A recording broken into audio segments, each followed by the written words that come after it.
kasih untuk doa-doa Anda semua. Dan pada saat yang sama juga 25 tahun saya menjawab panggilan Tuhan untuk menjadi gembala di Boston. Dan 25 tahun, jadi tahun 97 saya menikahi istri saya dan juga saya menikahi gerejanya. Jadi luar biasa sekali, ini waktu yang luar biasa. Dan saya percaya ada lebih banyak lagi, dan saya percaya the next 25 years will become more exciting than the first 25 years. Ada amin?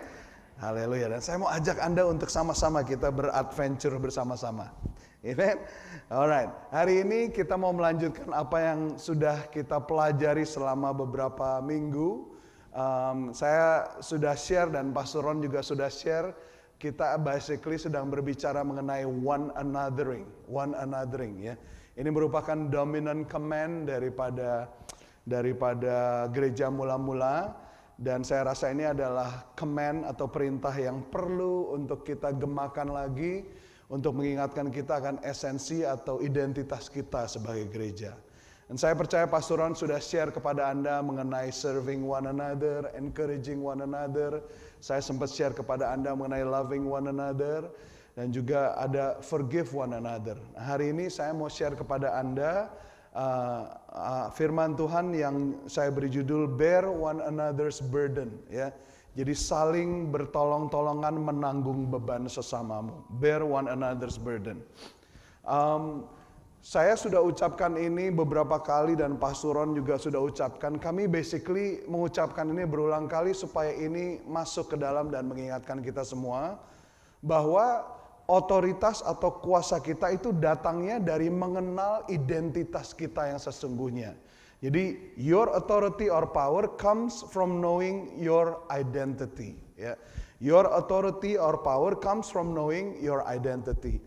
Dan kita sadar tahun ini kita bicara mengenai empowerment, year of empowerment, tahun pemberdayaan gitu ya. Saya percaya bahwa pemberdayaan yang sesungguhnya itu tidak akan terjadi sungguh-sungguh sampai Anda ini mulai menghidupi desain awal daripada kehidupan Anda. Jadi true empowerment won't happen until you start living your God-given design. Nah ini yang sedihnya, ada banyak manusia, ada banyak anak Tuhan, dan bahkan gerejanya yang tidak mengalami kuasa Tuhan karena mereka hidup jauh daripada identitas yang Tuhan berikan kepada mereka.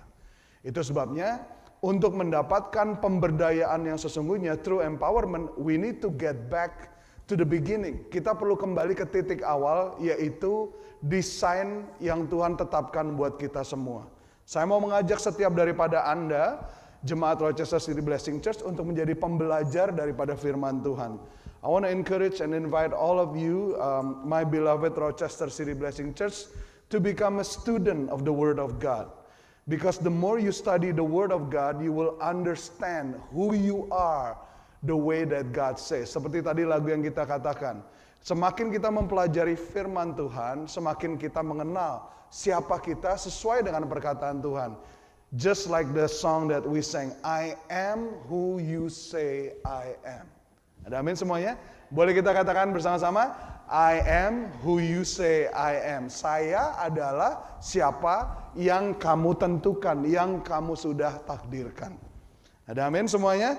Dan kalau kita bicara individu dan gereja, sudah clear di dalam firman Tuhan. As His church, our identity or our calling is clear.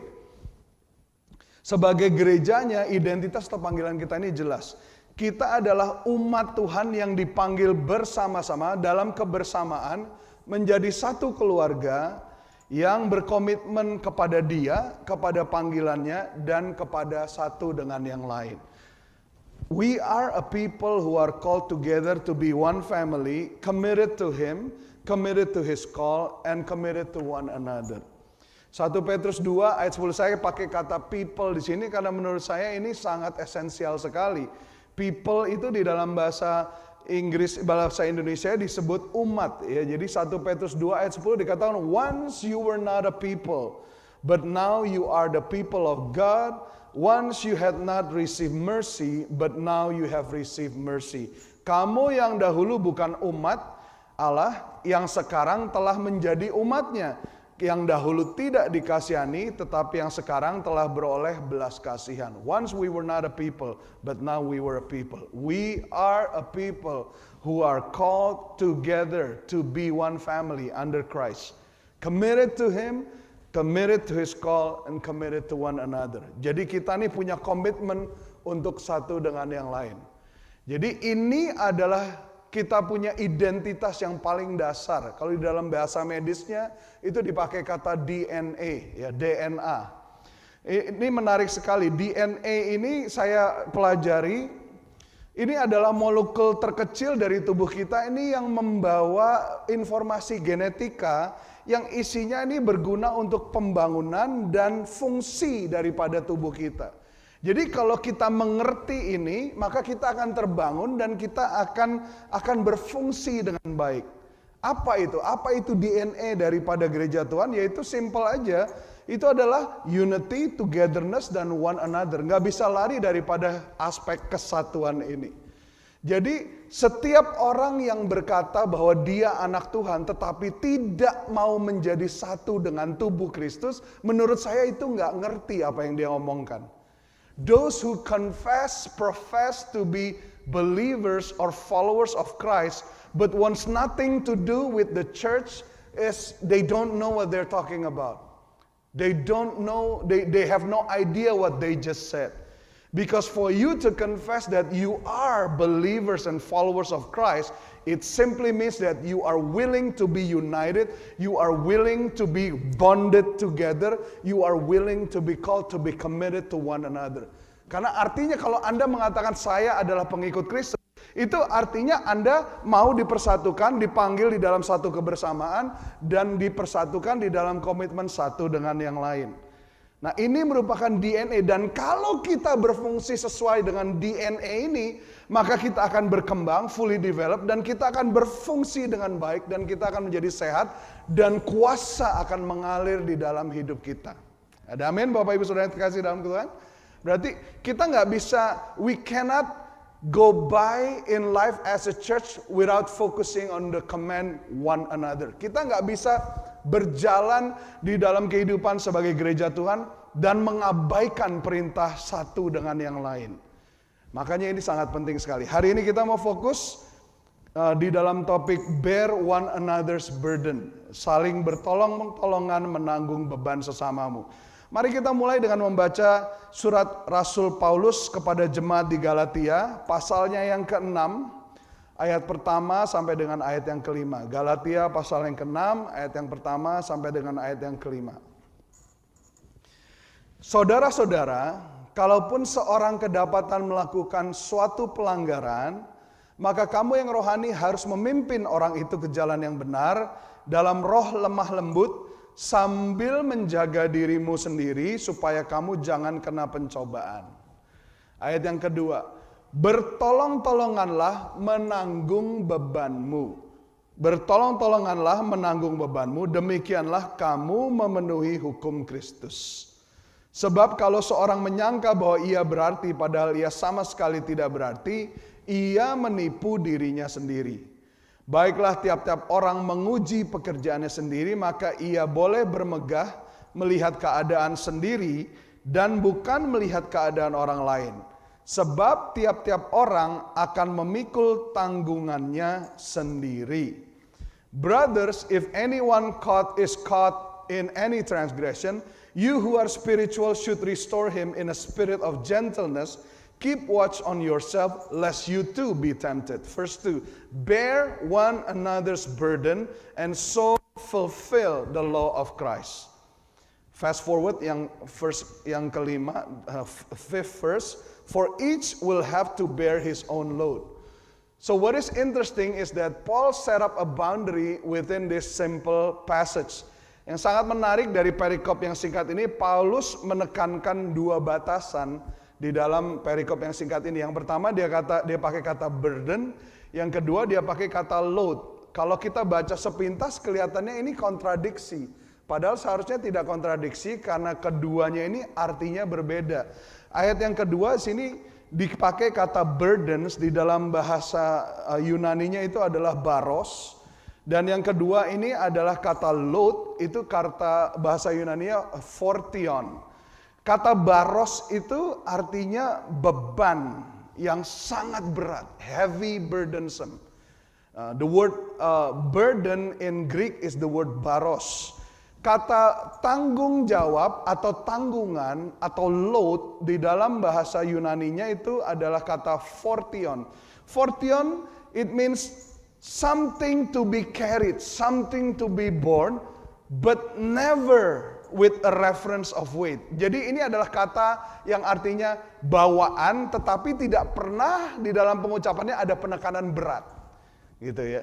Jadi ada bedanya. Makanya waktu Tuhan Yesus mengatakan, pikulah kuk yang kupasang karena bebanku ringan, itu yang dipakai adalah fortion, bukan baros. Ya. Jadi di dalam dua ayat ini Paulus menjelaskan dua hal yang menurut saya sangat penting. Dan sebelum kita bicara menanggung beban sesama kita, kita perlu tahu batasannya dulu. Supaya kita make sure kita tidak menanggung apa yang seharusnya tidak kita tanggung. Ada amin semuanya? Jadi saya mau tampilkan ini di layar Anda, bedanya antara burden sama load. Supaya kita jelas mulai hari ini ya. Jadi kata burden itu di dalam bahasa Yunani-nya gambarannya seperti batu karang yang besar. It's likened to a boulder, a huge boulder that cannot be carried out by just one person. On the other hand, the word load or tanggung jawab is likened to the word backpack atau knapsack. Ya, kan kita nggak mungkin taruh mobil di backpack, betul ya? Kita pasti taruh hal yang kita bisa pikul, yang kita tahu kita bisa pikul dan muat gitu ya. Nah jadi Anda bayangkan dua mental picture ini. Alkitab katakan, we must bear each other's burden, but everyone must carry their own load. Saya mau Anda ngerti batasan ini, karena kalau ini dikacaukan maka akan terjadi chaos. In fact di dalam kehidupan manusia, chaos itu terjadi pada saat keduanya ini dicampur adukan. Pada saat seharusnya Anda mengambil tanggung jawab, tapi Anda serahkan dan Anda harapkan orang lain yang ambil, itu akan terjadi chaos, gitu ya. Load itu adalah sebuah internal atau individual burden yang nggak bisa ditransfer. Itu adalah milik Anda dan itu tugas Anda, gitu ya. Jadi ini adalah responsible within my control. Jadi kewajiban di dalam tanggung jawab dan kontrol Anda. Contohnya kalau di dalam struktur sosial ada yang namanya keluarga. Kalau saya di keluarga saya bertanggung jawab menghidupi keluarga saya. Betul ya? Itu tanggung jawab saya. In a social construct there's what's called family. And if I am the head of the family, then my family is my responsibility. It is my load to provide for my family. I cannot expect other people to provide for my family. Saya nggak bisa berharap orang lain untuk menanggung atau menghidupi keluarga saya, karena itu adalah keluarga saya, gitu ya. Demikian pula dengan hal yang sama, ada tanggung jawab yang tidak bisa diobligasikan kepada orang lain. Ya. Nah, tetapi pada saat misalnya waktu saya bekerja keras, mendapatkan penghasilan untuk membiayai keluarga saya, tapi satu saat terjadi kecelakaan atau terjadi resesi sehingga ekonominya turun dan pekerjaan di mana saya bekerja itu melay off saya, ya kan? Nah, pada saat itulah saya mengalami sesuatu yang di luar kontrol saya, dan pada saat yang sama itu saya bergumul untuk menghidupi keluarga saya dan tidak dapat mencukupi kebutuhan keluarga saya. Nah, apa yang tadinya adalah load, shift menjadi burden di luar kontrol saya. Ngerti ya? Jadi burden adalah sesuatu yang bukan karena kontrol saya, bukan karena yang saya lakukan atau saya tidak lakukan. Dan burden ini biasanya sesuatu yang tidak bisa di-carry sendiri. Nah, itu secara konstruk sosial ya, keluarga tanggung jawab. Secara internal, yang namanya tanggung jawab, contohnya perasaan kita sendiri. Perasaan kita sendiri adalah tanggung jawab kita masing-masing. Betul ya? Jadi Pastor Ronald dan Ibu Jen tidak bertanggung jawab untuk membuat Anda happy. Pastor Ronald dan Ibu Jen tidak bertanggung jawab untuk membuat Anda hari ini di gereja happy. Your happiness atau perasaan Anda atau pikiran positif Anda adalah tanggung jawab Anda. Siapa yang bertanggung jawab menjaga pikiran Anda? Anda, betul ya? Siapa yang bertanggung jawab mendidik anak-anak Anda? Anda. Jadi kalau anak-anak Anda tidak berkelakuan baik, jangan salahkan guru sekolah minggu atau jangan salahkan guru di sekolah pada saat Anda tidak mau mendidik mereka di rumah. Karena pendidikan di rumah itu adalah apa? Burden atau load? Itu adalah load. Itu adalah tanggung jawab masing-masing, betul ya?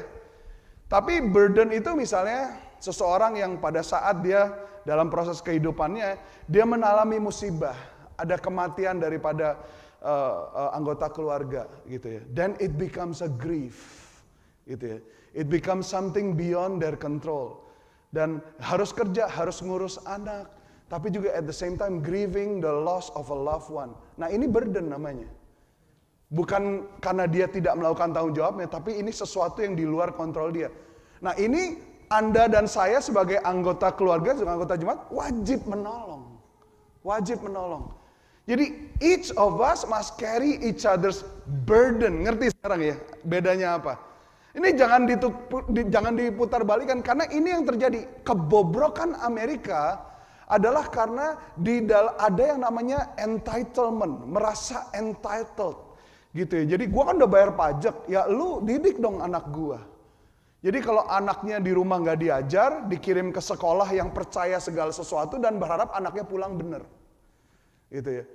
Nggak mungkin when you neglect your responsibility and not willing to absorb it, you cannot blame other people for the failure.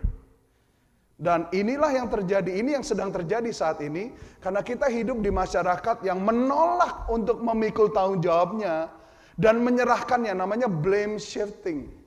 Blame shifting, menyalahkan orang lain, menyalahkan udara, menyalahkan panas. Kenapa nggak ke gereja? Aduh nggak enak weathernya. Kenapa? Aduh sermonnya nggak enak. Aduh lagunya nggak enak. Aduh kursinya terlalu empuk, gua ketiduran. Aduh AC-nya terlalu dingin. Aduh AC-nya kurang dingin. Lampunya kurang terang. Semua disalahin, tetapi nggak pernah bother to check on their own resolution. Itu ya. Nah ini batasannya. Nah hari ini kita mau fokus burden. Carry each other's burden. Ya, burden ini adalah sesuatu yang di luar kontrol kita. What does it mean to bear a burden? Apa sih artinya bertolong-tolongan menanggung beban? Nah kata bear itu dari bahasa Greek itu artinya mengambil atau membawa, ya, to take away atau to carry suatu beban. Jadi artinya to take away, mengambil atau membawa beban yang sedang dialami oleh seseorang. Gitu ya. Jadi dengan kata lain kita ini sedang memberikan suatu bentuk kelegaan kepada orang yang sedang terbeban berat. Jadi ini artinya carry on each other's burden atau bear each other's burden atau bertolong-tolongan menanggung beban orang lain. Nah, pertanyaannya adalah kenapa? Why should we bear one another's burden? Why should we bear one another's burden? Kenapa kita harus menanggung beban satu dengan yang lain? Simple. Dua hal saja. Yang pertama, pada saat kita melakukannya, sebenarnya kita sedang mendemonstrasikan kasih kita. By doing so, we are actually demonstrating our love. Demonstrating our love. Nah ini hal yang penting. Love cannot be theorized, cannot be said, cannot just be uttered, cannot even be sung. Kasih itu nggak bisa dijabarkan dalam bentuk teori, tidak bisa diperkatakan, dinyanyikan. Kasih itu harus dinyatakan dalam perbuatan. Kasih itu harus didemonstrasikan. Love must be demonstrated. Love is a verb. And love is God Himself, alive, dynamic, and it is always accomplishing something. Kasih itu adalah Tuhan sendiri, sangat dinamis dan selalu mengerjakan sesuatu. Jadi pada saat kita berkata, aku mengasihi kamu, you cannot just say it. Kita nggak bisa cuma ngomong aku mengasihi kamu. You can't just say I love you. But there has got to be a practical form of that word love that you just utter. 1 Yohanes pasal yang ketiga ayat 16 sampai dengan ayat yang ke-18 dikatakan begini. Demikianlah kita ketahui kasih Kristus, yaitu bahwa Ia telah menyerahkan nyawanya untuk kita. Jadi kita pun wajib menyerahkan nyawa kita untuk saudara-saudara kita.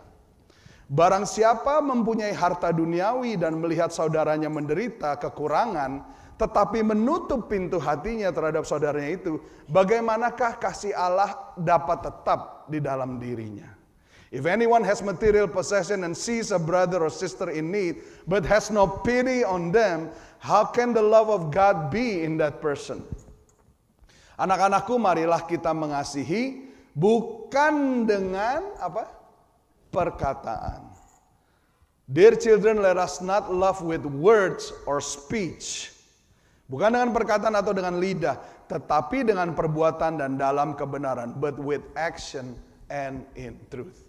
Dear children, let us not love with words or speech, but with actions and in truth.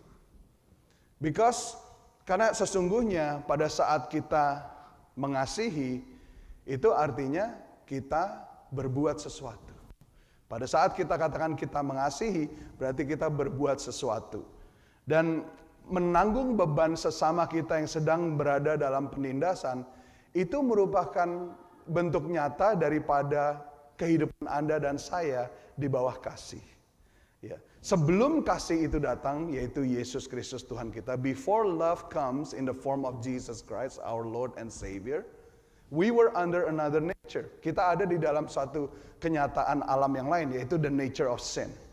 Nah, ini saya mau tunjukkan kepada Anda kontrasnya. What is the nature of love and what is the nature of sin, so that you can compare. Anda bisa melihat the nature of love and the nature of sin. Di Kejadian 3 ayat 7 sampai 10, sesudah Adam jatuh dalam dosa, dia mempunyai perangai yang berubah. In Genesis chapter 3 verse 7 to 10, after the fall of Adam, Adam completely changed. He began to change completely in the manner of his life, his perspective, his values, his philosophy, his principle change.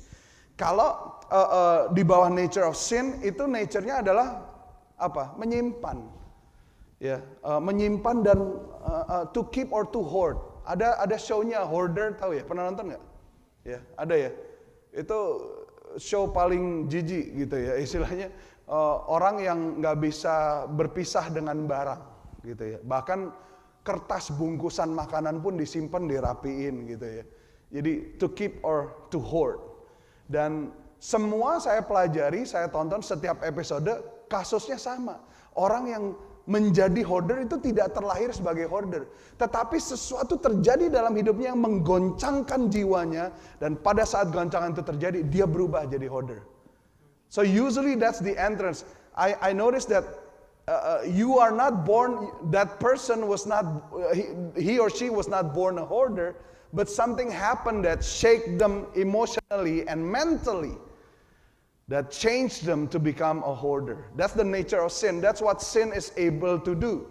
Ya, menjadi seseorang yang nature under the sin itu senangnya menjaga, mengkeep hold, tidak mau melepaskan. Ya, senangnya menyembunyikan dan selalu hidup dalam ketakutan. Selalu hidup dalam ketakutan. Anda tahu kan ya, di dunia ini ada banyak news, betul ya? Tetapi under the nature of sin, we're attracted to news that brings fear. But under the nature of love, we are attracted and drawn to the light. We always see the good. We always see the light even in the darkness. Kita selalu melihat terang. Jadi saya seringkali kalau di WhatsApp itu kan ada yang suka forward banyak gitu ya, betul ya? Kan ketahuan di atas forwarded many times. Itu udah jaminan tuh ya. Dari keluarga ini, ke arisan SMA ini, ke alumni SMP itu gitu. Akhirnya sampailah ke grup keluarga Anda. Itu ada tulisannya forwarded many times. Gitu ya kan. People who are under the nature of sin are attracted to those kind of things. Senang sekali dengan hal yang negatif, senang dengan berita yang buruk. Kalau di Alkitab kita diajarin, ucapkanlah hal yang baik. Hendaklah kata-katamu jangan hambar tapi penuh dengan kasih. We're drawn to love. We're drawn to the light. Even in the middle of the darkness, we can always see the light of God. But on the other hand, when you are under the nature of sin, you are always drawn to the darkness instead of the light. So, makanya, under the nature of love, it is natural of us to want to give instead of to keep for ourselves. Yeah. Under the nature of love, we want to release. Even when pada saat seseorang berbuat salah kepada kita, kita nggak mau mengingat-ingat kesalahannya. We don't want to hold grudges. Instead, we want to release them. Because do you know, when you hold grudges over other people's mistake, guess what? You are the prisoner, not that person. So when you release your grudges, actually you are the one being set free. Pada saat kita menyimpan kesalahan orang lain, kita bukan memenjarakan orang itu, kita yang sedang terpenjara dengan hati yang tidak mengampuni. Dan pada saat kita melepaskan kesalahan orang lain, sebenarnya kita yang sedang membebaskan diri kita sendiri. Under the nature of love, you want to be honest. You expose everything. Everything is on the open. Everything is under the light. Nothing is hidden. Sin lurks in the darkness, but love triumphs under the light. Under the nature of love, you want to be peaceful. You don't want to be under fear. Kita hidup dalam damai sejahtera. Ada amin, Bapak Ibu Saudara yang terkasih dalam Tuhan. That's why when it comes to burdens, saya ingin mengucapkan ini supaya jadi jelas. When it comes to burdens, our responsibility is not just to bear other people's burden, but also to make sure that we are allowing other people to bear our burdens. Hello? You know why? Because pride comes in many forms. Kesombongan itu bentuknya macam-macam. Ada orang yang sombong dan merasa dirinya, senang menolong tapi dia punya motif. Tapi ada orang juga yang tidak perlu bantuan orang lain karena dia mau hidup sendiri, everything mau independent. Kenapa? Saya dulu waktu kecil diajarin, jangan berhutang budi sama orang lain. Betul ya? Itu budi kasihan sekali itu. Karena dia diutangin terus. Don't owe favor to no one. Why people thought like that? Because under that notion, they believe that once you owe somebody a favor, you are owned by that person. Hello? Does that make sense? Of course it makes sense. That's logical. Masuk akal nggak kira-kira? Masuk akal, itu pemikiran 1 tambah 1 sama dengan 2. Tapi Anda tahu bahwa kita hidup di hukum yang lebih besar dari 1 tambah 1 sama dengan 2. Kita hidup di bawah hukum Kristus.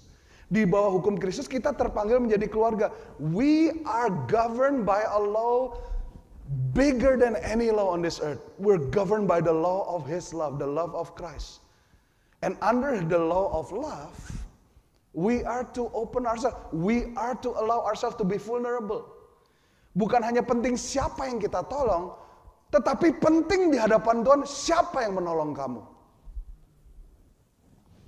Kepada orang yang sombong, kepada orang yang serakah, Tuhan tanya, siapa yang sudah kamu tolong? Kepada orang yang sombong, Tuhan tanya, siapa yang sudah menolong kamu? Karena orang yang sombong itu tidak mau ditolong orang lain. Self-sufficient, independent spirit. Di dalam kerajaan Tuhan tidak ada independent spirit, adanya interdependent spirit. Interdependent maksudnya orang yang bisa berfungsi sendiri tetapi sadar dia membutuhkan orang lain. Interdependent. Artinya apa? Di dalam konteks pengajaran kita hari ini. Orang yang punya tanggung jawab sendiri dan melakukan tanggung jawabnya, tetapi dia sadar bahwa dia membutuhkan bantuan orang lain di dalam dunia yang tidak sempurna ini.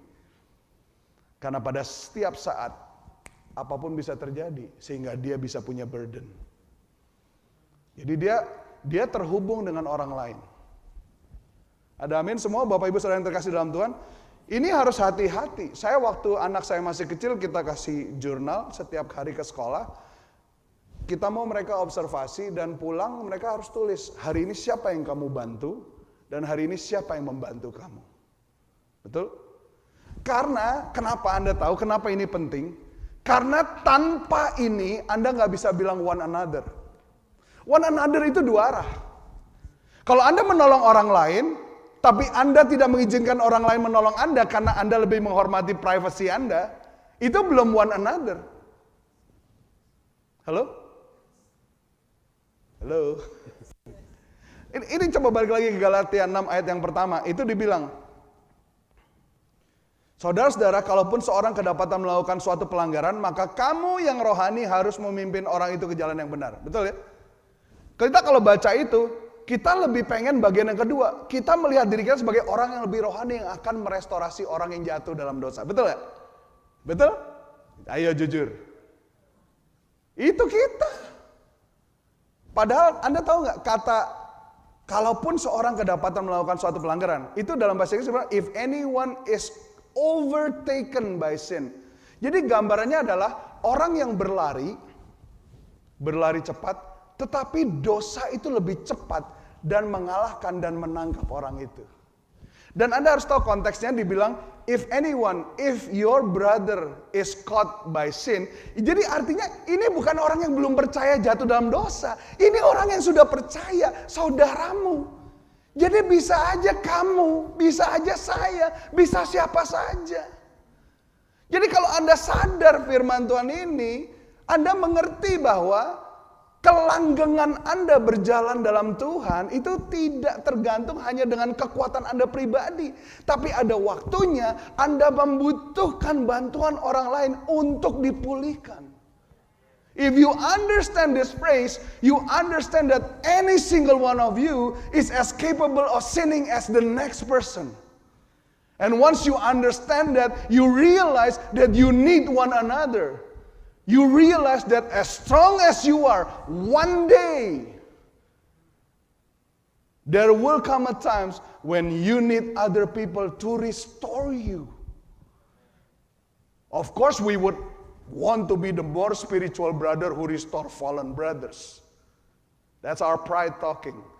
But in reality, we are both sides. Jadi kalau kita sombong, oh saya memberi charity, donate. Tapi nggak pernah memberikan ruang di mana orang bisa datang masuk dalam hidupmu, menegur kamu, dan menolong kamu. Itu belum one another. Masih one way. Makanya saya bilang di awal seri ini, Pastor Ronald juga udah ngomong, saya percaya. Waktu kita mulai pandemik semuanya cyber. Everything can be done cyber. Everything that we do in the essence of church can be done remotely, except for this one thing, one another. Begitu kita mulai masuk ke dalam aspek one another, nggak bisa dilakukan. Nggak bisa. We have got to be a body. We have got to be under one roof. We have got to be. Nggak bisa.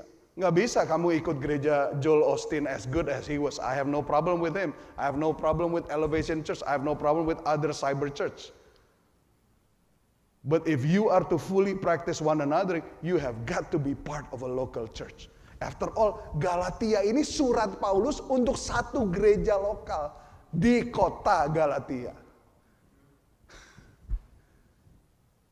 Kita perlu membaca firman Tuhan dengan mata yang berbeda. Jadi when it comes to burden, pada saat berbicara mengenai beban, tanggung jawab kita ini bukan hanya untuk menanggung beban sesama kita, tetapi kita punya tanggung jawab untuk membuka hati dan mengizinkan orang lain menanggung beban kita.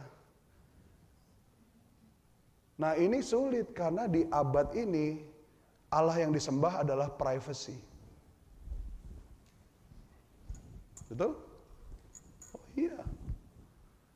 Privacy.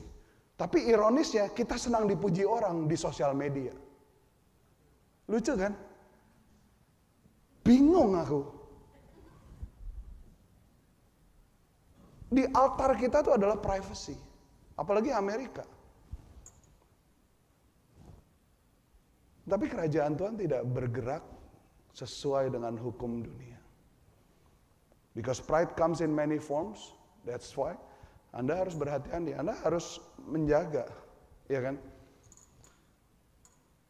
Now why should we bear one another's burden? Number one, because doing so, it demonstrates our love. Number two, because by doing so, we demonstrate our faith. We demonstrate our faith. Kita mendemonstrasikan iman kita saat kita menanggung beban sesama kita. We demonstrate our faith when we bear one another's burden. Yakobus pasal yang kedua ayat 15 sampai dengan 17. Jika seorang saudara atau saudari tidak mempunyai pakaian dan kekurangan makan sehari-hari, dan seorang dari antara kamu berkata, "Selamat jalan, kenakanlah kain panas dan makanlah sampai kenyang," tetapi ia tidak memberikan kepadanya apa yang perlu bagi tubuhnya, apakah gunanya itu? Demikian juga halnya dengan iman. Jika iman tidak disertai perbuatan, maka iman itu pada hakikatnya adalah mati. Suppose a brother or a sister is without clothes or daily food. If one of you says to them, "Go in peace, keep warm and well fed," but does nothing about their physical needs, what good is it? What good is it? It's just saying. It's just saying, and everybody can say so many things and not mean it. In the same way, faith by itself, if it is not accompanied by action, is dead. It's dead. So bearing one another's burden is where the rubber meets the road, where it gets real. It is where you just don't talk about faith and the love you have for God's people, but it is where you show it. Jadi menanggung beban sesamamu ini adalah pada saat teori ini menjadi praktek. Ini pada saat Anda nggak cuma ngomong mengenai iman atau kasih yang Anda miliki buat umat Tuhan, buat sesama Anda, tetapi itu adalah saat Anda merealisasikan apa yang Anda percayai. Pada saat Anda menjadikan itu menjadi suatu kenyataan. Galatia 6 ayat yang kedua bilang begini, "Bear one another's burden and so fulfill the law of Christ." Bear one another's burden and so fulfill the law of Christ. Tanggunglah, saling bertolong-tolongan menanggung bersama, karena demikianlah kamu memenuhi hukum Kristus. Jadi konteks daripada Galatia 6 ini adalah pada saat Paulus ini menghubungi gereja lokal Galatia, dan pada saat itu Galatia ini bukan Yahudi, tapi mereka orang non-Yahudi yang menerima pemberitaan Injil. Jadi pada saat ayat ini, kitab ini ditulis, bangsa jemaat Galatia ini sedang disusupi. They are being infiltrated by Judaizers.